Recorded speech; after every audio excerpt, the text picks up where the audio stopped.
हिमांशु मित्तल लगातार जुड़े हुए हैं, वो छात्रों से बातचीत कर रहे हैं।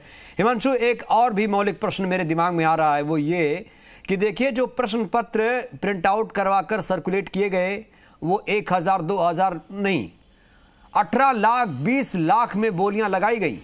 तो ऐसे में 18 लाख 20 लाख में कौन लोग हैं?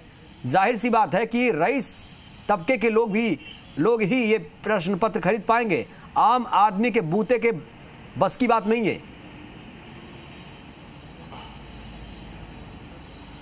देखिए, बिल्कुल ठीक कहा आपने कि निश्चित तौर पर लाखों की तादाद में अभ्यर्थी राजस्थान में अलग अलग जिलों में रीट की परीक्षा में बैठे, लेकिन इस तरह के शिक्षा माफिया भी सक्रिय थे जो इस पेपर का सौदा 1 लाख 2 लाख 5 लाख नहीं 15 लाख 18 लाख 20 लाख में कर रहे थे।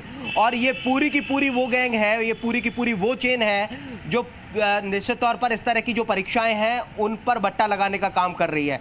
लेकिन अब अपने आप में सवाल बहुत बड़ा है। आपको ये एग्जांपल दे रही थी कमरुद्दीन, में पहले वाले सवाल पर आप पर आऊंगा। जी जी आपने सुना यहाँ पर किस तरह से होता है, पेपर बिकता है, कोई आपके पास एग्जांपल? जी, केवल रीट ही नहीं बल्कि हर तरीके के जो परीक्षाओं के पेपर हैं वो राजस्थान में धड़ल्ले से बिक रहे हैं। कई तरह के ऐसी चीज़ें सुनने में आई हैं। हर जैसा परीक्षा का लेवल होता है उसी के हिसाब से उनकी जो राशि है घटती बढ़ती रहती है। तो मेरा सीधा साधा इसमें ये मानना है कि इसमें राज्य सरकार दोषी है, क्योंकि उनके शह के बिना ये जो राजस्थान में आम हर पेपर लीक हो रहा है, बच्चों को इतनी असुविधा होती है, ये काम नहीं किया जा सकता। लेकिन सवाल तो ये भी है ना कि हर कोई, मतलब अगर कोई 15 लाख में पेपर खरीद रहा है, 20 लाख में खरीद रहा है या 25 लाख में खरीद रहा है, तो एक सामान्य व्यक्ति तो नहीं हो सकता। हर किसी के बस की बात भी नहीं है। तो निश्चित तौर पर वो जो मजबूत है, जो सक्षम है, वही लोग इस ऐसे पेपर को खरीद पाते हैं और ऐसे में उस गैंग को भी बल मिलता है। जी, मैं इस बात से सहमत हूँ, क्योंकि जो इसमें इतना सक्षम नहीं है वो भी कहीं ना कहीं से जुगाड़ करके कि सरकारी नौकरी हमें मिल जाएगी, इस लालच में कहीं ना कहीं पैसे जुगाड़ करके पेपर खरीदते हैं।